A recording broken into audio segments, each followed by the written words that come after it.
Welcome to In Focus. I'm your host, Thuy Phan. If you've ever tried to lose 5 pounds after a weekend of overindulgence, you know just how hard it is to try to drop those pesky pounds. Now multiply that by 20 and you can only imagine how much willpower and determination it took for Phu Nguyen, who once weighed close to 300 pounds, to lose roughly 1/3 of his body weight. Join me as we talk to Phu and find out how he went from fat to fit.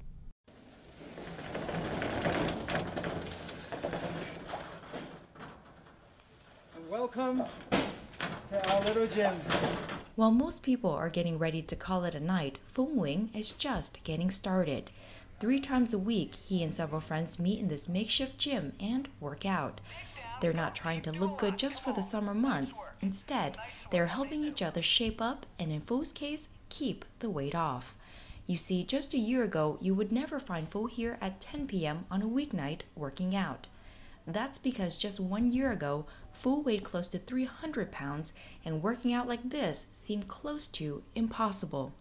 When I was heavy, obviously, even walking around the park, I remember going to Disneyland with my wife, and after half an hour of walking, I tell her, let's sit a little because my knees are hurting. Any type of physical activity would be a strain on the body, on the knees, on the ankles. And so, that's part of why I thought I needed to make a lifestyle change too, because, physically, if I'm hurting at 30 years old, when I'm 40, 50, if I even make it that far, how is my body going to be able to hold up all this weight? So when I was fat, it was a big challenge. Just everyday normal walking and stuff would be a challenge. For Phu, it was a true lifestyle change that came when he was holding his son. The impetus for my wanting to change is really when I started to have kids. I was just carrying around my little baby one day. He was like 1 year old, and I thought, I got to stick around. I want to attend his wedding. I want to be a granddad. So at the rate I was going to drop dead, anytime. And so I just wanted to make that lifestyle change. To give you a real perspective of how much weight he's really lost, let these pictures speak for themselves and you'll see that what he has accomplished is nothing to scoff at. Like anything, when you're not used to something, it's really difficult. I wasn't used to exercising my entire life, but I just kept at it. I had a goal in mind. I had like a vision of, whenever I run, I have a vision of my wife and kids at the finish line. So I just envision like I want to get to the finish line. And so, you just persist, and I know it's really tough at the beginning, but, if you do it with friends, it's easier. If you have a goal in mind, it's easier. But, at the end of the day, you got to want to do it too. The journey to losing close to 100 pounds hasn't been easy. Instead of resorting to surgery or liposuction, Phu did this the good old-fashioned way through diet and exercise. And so I found, a nutritionist, Lisa Doherty, down in Costa Mesa, whose approach was a really holistic approach. You gotta just eat all the nutrients. All the nutrients are important to you, but count your calories and really moderate what you eat. Just eat in moderation. Count your calories. Eat about 2,000, 2,200 calories a day. And exercise. Make sure you get in about half an hour to an hour of exercise and aerobics or fitness, just activity a day. And to me, that was the best approach. Just eating in moderation and exercising. And there's no shortcuts. There's no cheating. I mean, in terms of cheating, I cheat here and there when I eat, but in terms of like the entire weight loss endeavor, there's not going to be any cheating. You can't, tying your stomach is not the answer. Diet pills is not the answer. Sucking out your fat is not the answer. It's, if you want to have a sustaining life, a sustaining diet, a lifestyle change. You got to do it the right way, and so that's what I did, and that's what I encourage anyone who was in my position to do. Well, these are size 42 shorts. I'm currently a 32 waist, and this is what I used to wear. I'll put it on and just show you, to give you some perspective of how much weight I've lost. It's about that much. I can't believe it either. I sometimes ask my wife, like, how the hell did you marry me when I would look like this? But that's true love for you. But this is how big I used to be. 42 waist, and now I'm a 32. You know, I would never think about carrying around 2 50-pound bags of rice. You know, I carry that around now. I'm like, oh my God, this is so heavy, like 100 pounds of hai cái bao gạo. And to imagine that my bones, my body was carrying that around, and what kind of damage that was doing to my body structure, my bones. And so, you know, as I lost the weight, of course, exercising got easier as I built up the muscles, and as I lost, was able to lose the weight, then exercising became easier. Now I can run around Mile Square Park 4 miles, like nothing. It's like not enough. And I just did my first marathon, 26.2 miles. Yeah, that was tough, but I was able to finish it. Phu, who has done extensive research in his quest to get fit, says one thing that plagues the Vietnamese community isn't so much the fatty foods, but instead the high sodium and carbs.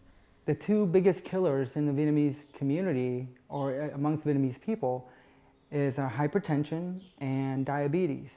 We die from, and generally, of course, we die mostly from eating foods that are high in sodium and eating a lot of sugars. And what does that come down to? If you look at any Vietnamese meal or diet, there's cơm, there's phở, there's bún, there's bánh mì, and all those are bad sugars. All those turn into bad sugars. You should only really eat like a cup of rice once every 1 or 2 days. But người Việt Nam, you eat like 2-3 bowls of rice a meal, and then you eat phở for lunch, and you have ổ bánh mì in the morning. That's a lot of bad sugars that are just turning, they're just turning into bad sugars and depositing in your fat cells. And then every Vietnamese meal, there's like chén nước mắm, chấm cái này, chấm cái kia, mắm này, mắm kia. Sometimes một bữa cơm, you have like 3 different nước mắm, mắm nêm, mắm ruốc, mắm, nước mắm ngọt, chua, mặn, whatever, So all those, and then thịt kho, cá kho, cà pháo, rồi dưa chua, all those are so high in sodium that, we might not be fat or big, but we're going to die from other causes. For Phu, he says he went through many of the challenges that everyone faces, including plateaus. Losing weight was not easy because you get to a certain plateau, and your body just says, that's it. That's when you psychologically, mentally got to take it to the next level. And, instead of running 4 miles, you run 6. Instead of doing 45 minutes of weights, you do an hour of weights. And also you mix it up. Your muscles will get used to certain exercises, running or lifting weights a certain way. You got to trick, or what people say, muscle confusion. You got to trick your muscles into thinking that you're doing something different. So, mix it up. Go on the bike, go on the elliptical instead of running. Try rowing. And lifting weights, and then stretching, and then doing yoga, and then getting back to lifting weights. So just mix up the exercises. But I hit several plateaus. But when I do, I just tell myself, psychologically, do something different, do something more. And then I was able to, lose another, 20, 30 pounds before I hit the next plateau.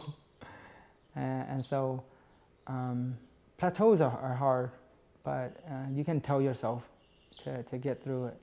One thing that many people who lose so much weight don't think about is being able to keep that weight off. He initially lost 80 pounds but gained half of it back when he ran for public office. After that setback, he was determined to get back on track. A lot of people, they lose the weight only to see that they end up gaining it back. And there's been tons of research done on, psychologically, mentally, your brain, the brain of a fat person, when you undergo like drastic or, just weight loss, weight reduction at a pace that the body is not used to, the brain is not used to, your brain will actually tell your body that, hey, I need myself back, I need my weight back. And so sometimes it's easier for people to lose the weight, but then when they actually lose the weight, their body, hormones, there's a hormone called leptin that actually kicks in that tells your body, I need you to return me to my old self. And it'll slow down your metabolism.